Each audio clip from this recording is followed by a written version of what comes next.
देखो, ये एक ऐसे स्फीयर की कहानी है कि जिसमें वॉल्यूम चार्ज डेंसिटी जो है वो वेरी कर रहा है, ये कांस्टेंट नहीं, ठीक है। Where x is the distance from the centre and r is the radius of the sphere, then find the electric field at a point inside the sphere and at a point outside the sphere, ठीक है। तो इसको समझने के लिए पहले ऐसा समझते हैं कि मान लो आपके पास एक स्फीयर, ये सवाल से अलग हिस्सा, ठीक है, इसको अलग से समझो। आपके पास एक स्फीयर और इसमें चार्ज डेंसिटी कांस्टेंट होता रो, और इसका रेडियस होता एक्स आर कुछ भी होता, मान लेते हैं इसका रेडियस होता पी या आर, मान लेते हैं कैपिटल आर। तो इसमें टोटल चार्ज इनक्लोज्ड कितना होता इस स्फीयर में? तो सिंपल सा लिखते हैं क्यू इन बराबर density into volume, that will be rho into 4/3 pi r cube. लेकिन हम एक ऐसे स्फीयर की बात कर रहे हैं जिसमें डेंसिटी चेंज हो रहा है, यहाँ पे रो अलग है, यहाँ पे रो अलग है, यहाँ पे रो अलग है, यहाँ पे रो अलग है। इस तरह के स्फीयर में हम लोग चार्ज कैसे निकालें, पहले इसको समझने की कोशिश करते हैं, ठीक है। इस तरह के स्फीयर में हम लोग चार्ज कैसे निकालें? तो इसके लिए आप ऐसे कर सकते हो, आपको इंटीग्रेशन के मेथड से जाना पड़ेगा, सिंपल सा फंडा। और वो कैसे जाएंगे वो हम आपको बता देते हैं, एक पर्टिकुलर किसी भी आर के, ठीक है।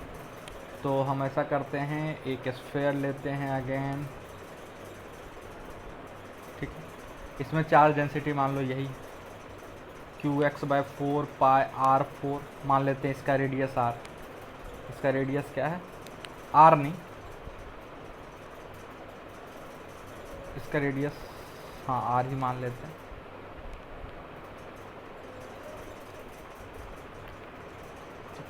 इसका रेडियस r है। चार्ज डेंसिटी है q x सेंटर से दूरी, ठीक, x/4 पाई r⁴। अब पहले हम निकालना चाहते हैं कि अगर हम इसमें इतना छोटा एक स्फीयर ले लें, यहाँ तक का,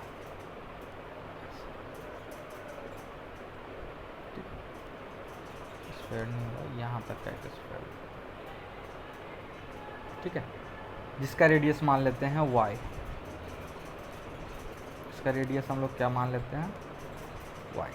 हम जानना चाहते हैं कि y रेडियस के इस स्फीयर में कितना चार्ज होगा, ठीक है। इस स्फीयर का रेडियस y है, ये वाला, सिर्फ हम इस स्फीयर की बात कर रहे हैं, इसमें कितना चार्ज होगा सिर्फ। इसके लिए हम क्या करते हैं, ध्यान से सुनना, इस स्फीयर को फिर से बनाते हैं y वाले को। अगर एक बार आप समझ में आ गया तो सवाल एक लाइन में बन जाएगा, इसलिए परेशान नहीं होना। y रेडियस है इसका और इसमें टोटल चार्ज इनक्लोज बताना है, ठीक है। तो हम क्या करते हैं, यहाँ से x दूरी पे एक मोटा सा थीन शेल, जिस सेल का जो थिकनेस है वो क्या मान लेते हैं dx, एक सेल कंसीडर करते हैं, ठीक। तो इसका जो छोटा सा वॉल्यूम होगा d भी, ये लिखा जा सकता है 4 पाई x² dx, और इसमें जो छोटा सा चार्ज होगा dq, ये लिखा जा सकता है रो 4 पाई x² dx, क्योंकि इस छोटे से एलिमेंट में तो हम डेंसिटी लगभग कांस्टेंट मान सकते हैं। तो ये dq हो जाएगा, रो का वैल्यू ऊपर से देखो qx बाय 4 पाई r4, ये बड़े वाले का रेडियस है r4 इंटू x पहले से था, और 4 पाई x² dx अब आया, तो 4 पाई से 4 पाई गया, ठीक है। तो ये आपका बच जाएगा dq बराबर q x q d x by R4, ठीक है। तो जो आपका चार्ज हो जाएगा, अगर ये y रेडियस का है तो 0 से y, तो जो चार्ज हो जाएगा Q इनक्लोज्ड, ये हो जाएगा QX4 bye 4R4 limit 0 to y, तो ये हो जाएगा QY4 बाय 4R4। कोई दिक्कत? यहाँ तक तो सब सही है, ठीक है। ये किसी भी जनरल y पे हम निकाल पा रहे हैं। अब क्या करना है, अब सवाल पे आते हैं वापस। सवाल क्या बोल रहा है आपको कि ये जो स्फीयर है जिसका रेडियस r है, इससे स्मॉल r दूरी पे आपको बताना है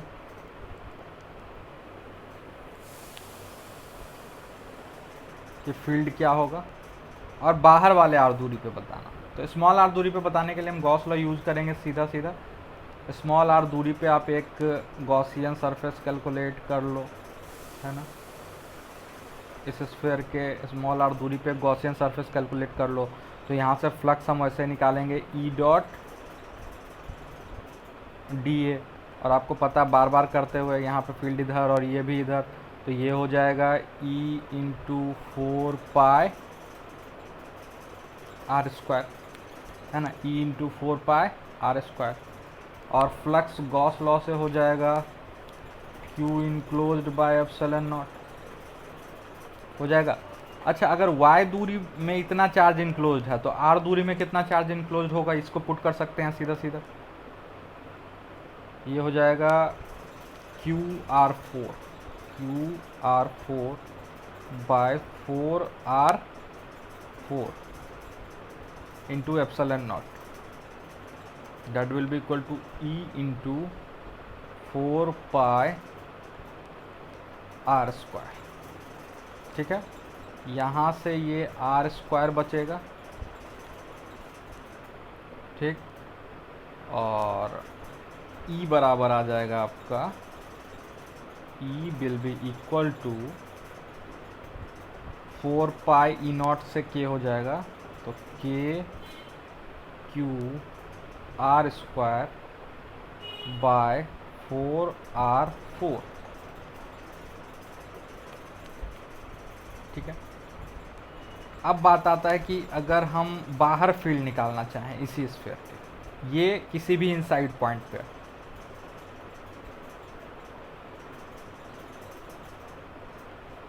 जो कि सेंटर से r दूरी पे, ठीक है। अब यही चीज़ आउटसाइड पॉइंट के लिए करना है, तो आपको ऐसे सॉल्व करना पड़ेगा। फिर से वही फ्लक्स E डॉट dA, आपकी बार r बाहर वाले पॉइंट के लिए, है ना। तो ये हो जाएगा again E into 4 pi R square, और अब की बार Q इनक्लोज जो हो जाएगा वो टोटल चार्ज जो इस R रेडियस में है, तो y का वैल्यू कैपिटल R पुट कर देंगे, तो ये हो जाएगा Q इनक्लोज बराबर Q बाय 4। तो जो फ्लक्स आ जाएगा गॉस लॉ से वो आ जाएगा Q by 4 epsilon nought, and this must be equal to E into 4 pi R square, हो जाएगा। तो ये 5 हटाओ, इसको इक्वेट करो, तो यहाँ से E बराबर आ जाएगा आपका Q बाय 4 R स्क्वायर, यानी ये फील्ड बाहर देखो 1 बाय R स्क्वायर के इन्वर्सली प्रोपोर्शनल आ रहा है, ठीक है, और अंदर में R स्क्वायर के प्रोपोर्शनल, ठीक है। तो अंदर में ये ग्राफ कुछ ऐसा जाएगा और बाहर में ये ग्राफ कुछ ऐसा है, ठीक है।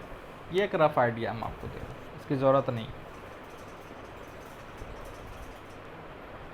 ये बाहर वाला फील्ड, आउटसाइड पॉइंट। तो जब भी वेरिएबल चार्ज डेंसिटी हो तो आपको ये पता होना चाहिए कि एक पर्टिकुलर वॉल्यूम में कितना चार्ज इनक्लोज्ड। अगर आप ये निकालना सीख गए हो, बस कुछ नहीं है, इंटीग्रेशन करना, तो आपको सब आता है। तो हम एक बार पूरा नीचे कर रहे हैं, आपको जहाँ भी स्क्रीनशॉट लेना हो ले सकते हो।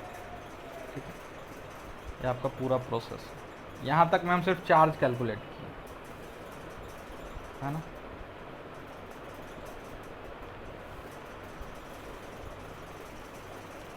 और यहाँ से इलेक्ट्रोस्टैटिक लगाएं।